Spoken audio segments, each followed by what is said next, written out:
In this video, I'm going to be predicting where I think the top free agents of the 2026 class will be signing this offseason. I will be looking at the New York Times article written by former general manager Jim Bowden and commenting on that article while also giving my ideas.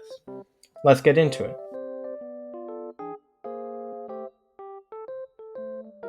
Kicking things off here with the prize of the offseason, Kyle Tucker. Bowden has teams listed as Dodgers, Yankees, Mets, Phillies, and Giants, with a contract of 10 years, $427 million. Before the World Series even ended, the Dodgers were talking about being in on Kyle Tucker. And hell, if the Dodgers are in on him and are serious about it, I don't see how any other team matches up. Florida guy, but no Florida teams want to spend. I think the location doesn't matter too much for Tucker. It is most likely more about who is willing to pay him the most. If the Dodgers get him to buy into their philosophy and maybe get some deferred money into the mix, I think Tucker's a Dodger for sure. But I really like the fit with San Francisco for some reason. San Fran is a large market with a lot of money. Their main need is pitching, but if they want to really compete in that strong NL West, you know what would really help? Getting a top 20 bat in the game while also stealing it from the division rival Dodgers. Just saying.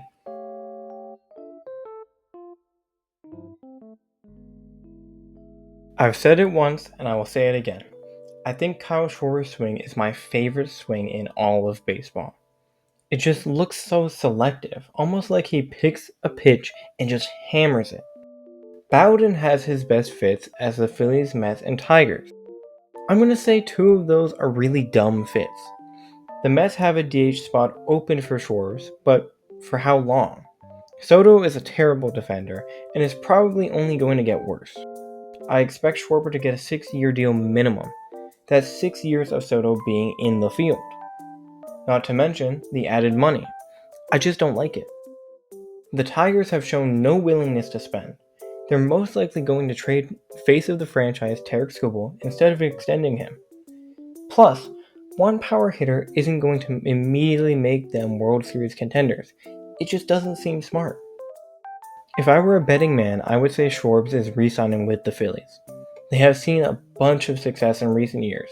Harper, Turner, and Schwarber have felt like Phillies for the majority of their careers, and I don't think many want to see that change. However, I will say, look out for the Braves. They may want to see if they can steal Schwarber away from the Phillies. I do think it is very unlikely though.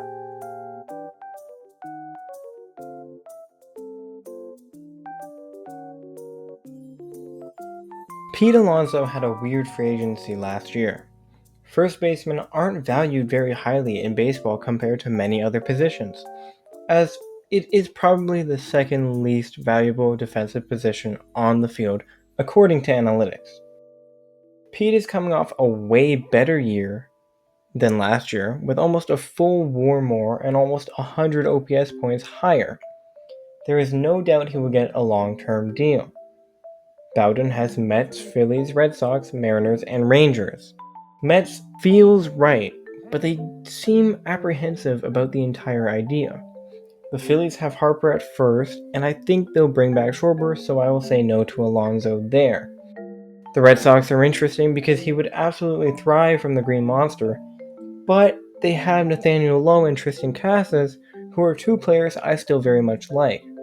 I can see the Red Sox happening, but I truly think their main focus should be Bregman. Mariners have shown no willingness to spend, so Pete would be their one and done signing, and I think they would rather sign Naylor. And then the Rangers just feel like they won't spend. At the end of the day, I really feel weird about Pete's free agency. I think and hope he will be a Met, but if the price gets too high, I mean he could end up anywhere. But for the purpose of this video, I'm saying the Mets. Fromber. Good old Fromber Crybaby Valdez. Jim Bowden has his best fits being the Astros, Orioles, Mets, Braves, Cubs, Padres, and Giants. He also has him getting almost $200 million. I don't believe in a reunion with Houston just because they have some pitching and they refuse to pay a lot of money to their players. The Orioles haven't shown any indication that they want to spend money. The Mets have really liked this shorter deal style. I thought Shane Bieber would have been a nice pickup for them before he opted into his contract with Toronto. The Braves also have some nice pitching, albeit they are all hurt, but I think they'd rather get some stopgap replacements like a Shota Imanaga or something like that. I like the idea of the Cubs. I worry they aren't willing to spend too much money. However, I wouldn't be surprised. The two teams I'm very intrigued by are the Padres and the Giants. If the Padres are willing to spend more money than they already have, Cease is off the books and so is King, I mean, Valdez would be a very solid and is typically very consistent. If the Giants really want pitching, I could see this being a thing for them too. In the end, I will say Giants just because I don't think they will get Tucker, so they will probably have more willingness to pay Fromber. I also think Fromber needs to respect Patrick Bailey, who was absolutely robbed of a platinum glove in 2025 and is by far the best defender in the game.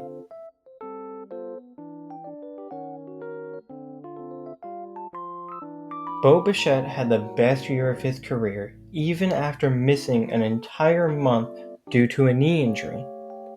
Bowden believes Bo will get close to $200 million, which means there is going to be a bidding war.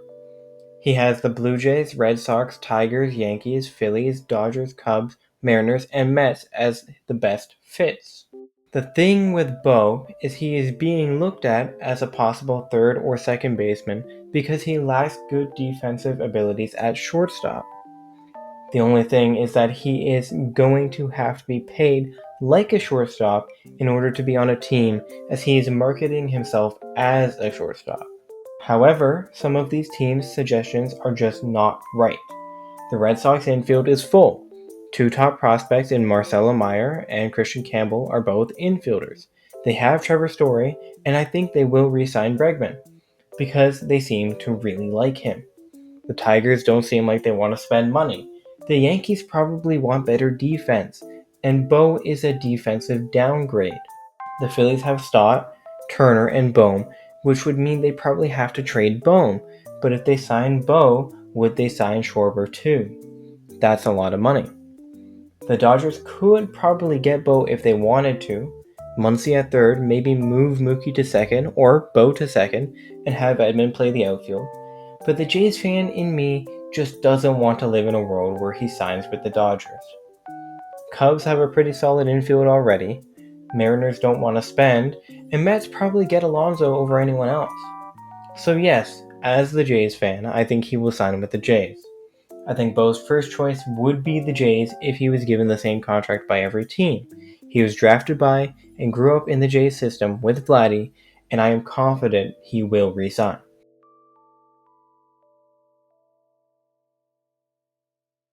Speaking of re-signing, I have only mentioned Alex Bregman in the Boston Red Sox 1,000 times now, and yes, I think he will go back. Bowden's fits are Red Sox, Tigers, Yankees, Phillies, Dodgers, Cubs, Mariners, and Mets. Again, the Tigers and Mariners aren't going to pay that much. Yankees and Dodgers fans don't want to see Bregman most likely. The Cubs and Mets seem like they will focus on different things, which leaves the Sox and Phillies. I actually really like the idea of Bregman in Philly, but I also think that means that they don't re-sign Schwarber, and they also probably trade Bohm. Now, that's not necessarily a bad thing, but if it comes down to Red Sox versus Phillies, both those teams are going to drive the price up, and I really think the Red Sox have more financial flexibility and a better relationship with Bregman that they will get it done.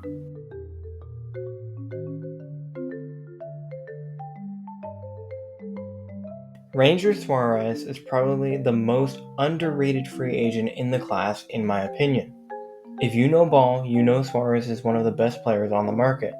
So if you had that, props to you. Bowden has the Phillies, Mets, Braves, Orioles, Cubs, Padres, Giants, Astros, and Tigers. Now I'm not going to keep repeating myself on these repeat teams. Let's just go over some of the teams I think should get Suarez. I think the Phillies will be okay without Suarez. Wheeler will be coming back. They have Sanchez and Luzardo, as well as Nola, who I think can make a very nice comeback season. I think they'll focus on batters to sign. Astros would be an interesting team. Bowden has Suarez making about $30 million less than Framber. Does that bring Ranger in the Astros price range? I don't know. But it could be an interesting destination for him. However, the team I will predict for Suarez isn't mentioned by Bowden, and it is my Toronto Blue Jays. I think the Jays need at least one more starting pitcher who they can rely on in that rotation after Bieber opted into his contract. And the fact that not many people are linking the Jays to any of these top of the rotation guys is kind of disappointing for me as a fan. I think Suarez is a proven, reliable rotation arm with a good floor, perfect for what the Jays need.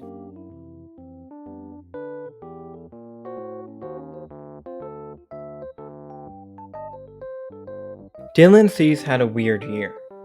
The surface stats didn't look very good, but teams will be looking at the underlying stuff more than anything. Bowden thinks Cease will get 6 years, $187 million, which isn't exactly what I think he will get.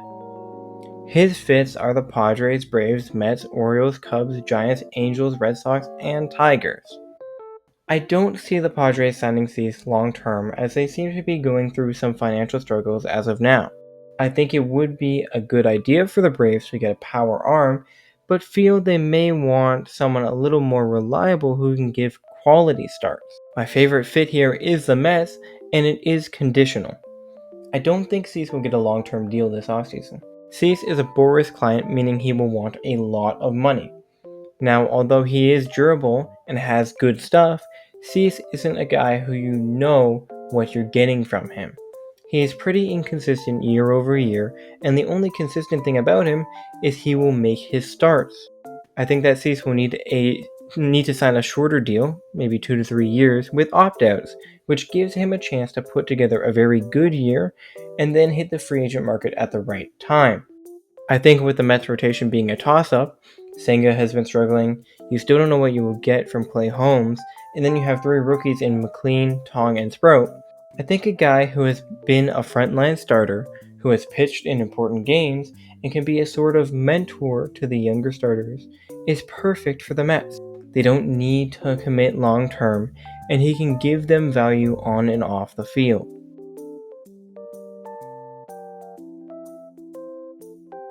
Tatsuya Imai is the first player from the NPB I will be discussing. A 27-year-old right-handed pitcher, Bowden has Imai making upwards of $150 million without ever throwing a pitch in the MLB. His best fits are the Mets, Giants, Red Sox, Cubs, Orioles, Astros, and Padres. I think the Giants or Red Sox could be good fits, but I feel as though the Cubs would have a better chance at getting Imai. I understand San Fran is on the West Coast and closer to Japan. However, Cubs have had success with Japanese players in recent history. Seiya Suzuki is still on the team and as far as I can tell, is very much enjoying his time in Chicago.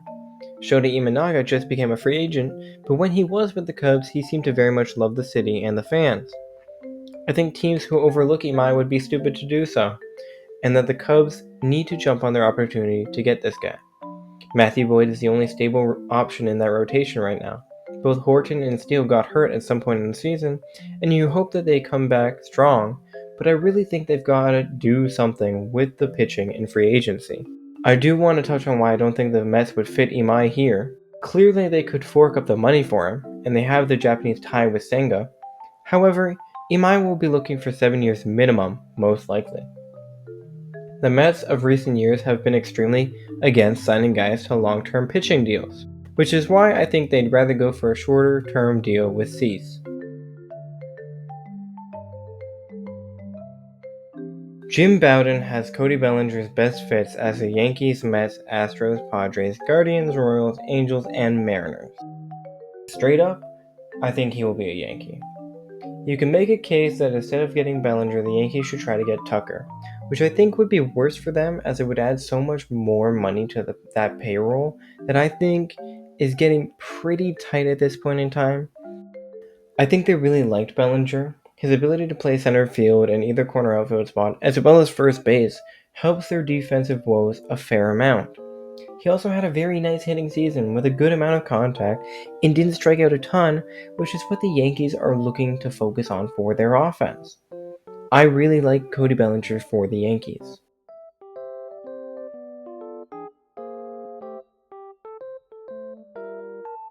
Thank you very much for watching until the end. I will be coming out with my predictions for the next 15 players on Jim Bowden's list very soon, but really wanted to get the top 10 posted as soon as possible. If you liked the video, please consider subscribing, and follow me on Instagram at on_thebumpbaseball. I am having so much fun making videos, and I hope those who watch really enjoy them. As always, have a good day.